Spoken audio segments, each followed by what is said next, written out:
चलिए अगली खबर की ओर बढ़ते हैं, जहां हजारीबाग जिले के मुजफ्फर थाना क्षेत्र के इलाके के पास अज्ञात अपराधियों ने नर्सिंग होम संचालक परशुराम प्रसाद उर्फ पीआर प्रसाद की गोली मारकर हत्या कर दी। परशुराम विष्णुगढ़ स्थित नर्सिंग होम से वापस घर लौट रहे थे और मृतक परशुराम प्रसाद का जन्मदिन भी था। घर में जन्मदिन मनाने की तैयारी चल रही थी और वहीं अपराधियों ने घटना को अंजाम देकर खुशी के माहौल को गमगीन में तब्दील कर दिया। देखिए, परशुराम प्रसाद चतरा जिले के रहने वाला था, वहां का निवासी था और विष्णुगढ़ में नर्सिंग का संचालन करते थे। नर्सिंग होम से हजारीबाग लौटने के क्रम में उन्हें ये गोली मार दी गई। और ऐसे में आपको बता दें कि जनवरी में भी परशुराम पर अपराधियों ने फायरिंग की थी। गोली उनके पीठ में लगी थी, लेकिन वो बच गए थे उस वक्त, और जिसके बाद ये फिर से देखिए दोबारा उन पर यह गोलीबारी की गई। परिजनों के मुताबिक अगर उस हमले के बाद पुलिस एक्टिव होती तो यह घटना शायद नहीं होती। वहीं 2 साल पहले गांव में उनके चाचा की हत्या कर दी गई थी, तो इससे पहले भी वार किया गया था, लेकिन उस वक्त जान बच गई। लगभग आधा घंटा पहले की घटना है कि भाई को गोली लग गई। पुलिस द्वारा हम लोग को सूचित किया गया। हम लोग यहाँ आए तो भाई की स्थिति ये देखे। हम लोग को गांव में भी दुश्मनागी हुआ था। 2 साल पहले भी हत्या की गई थी हमारे चाचा जी का, और इनका तो फिलहाल कोई वैसा दुश्मनागी नहीं था। इन्होंने एक जमीन भी लिया था, वो जो जमीन के दलाल इनको पैसा भी मतलब अभी तक रखे हुए है। क्या पता उसने भी किया है या मेरे गाँव वाले दुश्मनागी से हुआ, ये चीज हम लोग मतलब स्पष्ट से नहीं बता सकते हैं अभी फिलहाल, लेकिन हुआ है इसका कोई व्यक्तिगत।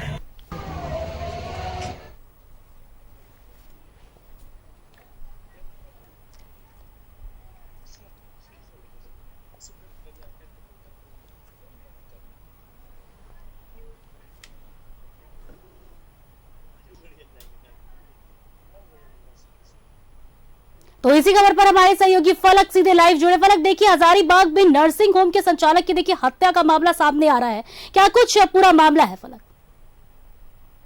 देखिए, जो मृतक नर्सिंग होम संचालक है वो हजारीबाग में लाखे इलाका है, जो वहाँ किराए के मकान में रहते हैं परिवार के साथ, और वहाँ से विष्णुगढ़ में उनका एक नर्सिंग होम संचालित है और साथ में वो एक प्रैक्टिशनर भी थे।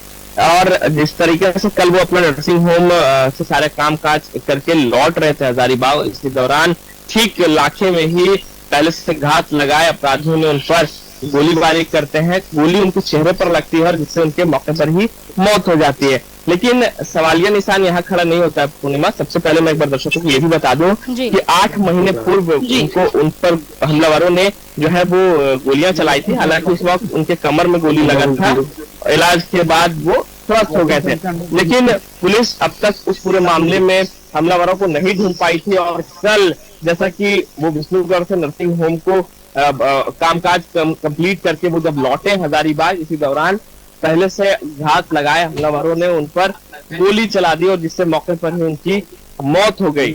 जी पूर्णिमा जी, और परिवार वालों का कहना है कि जैसा कि खबरें सामने आई हैं फलक कि ये पहला मामला नहीं है, परिवार के एक और सदस्य की हत्या की गई है इससे पहले, और इस मामले में बताया जा रहा है कि पुलिस को इससे पहले भी हमला किया गया था और पुलिस को इसकी सूचना भी बकायदा दी गई थी, मगर कुछ भी इस पर जांच नहीं हुआ है, पुलिस एक्शन भी नहीं दिखी है। ये तमाम आरोप परिवार वालों की तरफ से लगाया जा रहा है। फलक, उनके चाचा की भी हत्या कर दी गई थी कुछ साल पहले, और ठीक 8 महीने पहले जनवरी का वो महीना था जब नर्सिंग होम संचालक परशुराम प्रसाद जिनकी कल हत्या कर दी गई, उन पर अज्ञात अपराधियों ने विष्णुगढ़ से आने के क्रम में बीच में जंगली इलाका पड़ता है, वहां पर जो है वो गोली चला दी थी। हालांकि उस वक्त वो गनीमत रही कि गोली उनके कमर पे लगी थी। इलाज के दौरान जो है वो ठीक से इलाज हुआ और वो सुरक्षित रहे, जिसके बाद फिर से पुनः वो अपने कामकाज में जुड़े और अपने नर्सिंग होम का सफलतापूर्वक हत्या की क्या सामने निकल कर आई है अभी फिलहाल? देखिए, परिवारजनों से भी बातचीत करने की रात कोशिश की गई, हालांकि परिवार वाले बोलने की स्थिति में नहीं थे। लगातार उनका रो रो कर बुरा हाल था। ऐसे में जांच के लिए जो है वो गुहार लगा रहे हैं पुलिस प्रशासन से कि इस पूरे मामले में उच्च स्तरीय जांच हो और जो भी दोषी है इस मामले में, जो भी हमलावर है, वो जल्द से जल्द जो है वो सलाखों के पीछे नजर आए। जी पूर्णिमा। देखिए जिस तरह से परिवार वालों पर लगातार हमला किया जा रहा है और इससे पहले चाचा की हत्या, उसके बाद इन पर हमला किया गया चालक के ऊपर और फिर से उसकी हत्या कर दी गई। कहीं ना कहीं आपसी रंजिश का ये पूरा मामला देखने को मिल रहा है और ऐसे में परिवार वालों ने भी चुप्पी साधी हुई है। क्या कुछ वजह है? क्योंकि परिवार वाले इस पर जरूर कुछ ना कुछ उनके पास कुछ बयान जरूर होगा, क्योंकि लगातार ऐसे अगर हमले आ रहे हैं तो आपसी रंजिश का ये पूरा मामला दिख रहा है।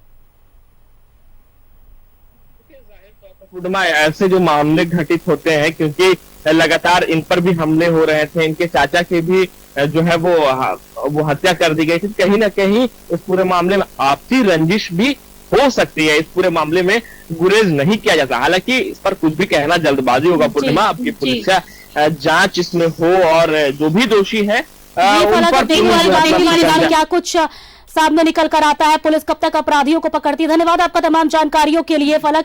तो ये बड़ी खबर आपको बता दें जहां पर हजारीबाग में नर्सिंग होम के संचालक की हत्या की गई और जिसके बाद अब पुलिस पूरे मामले की जांच में जुटी हुई है।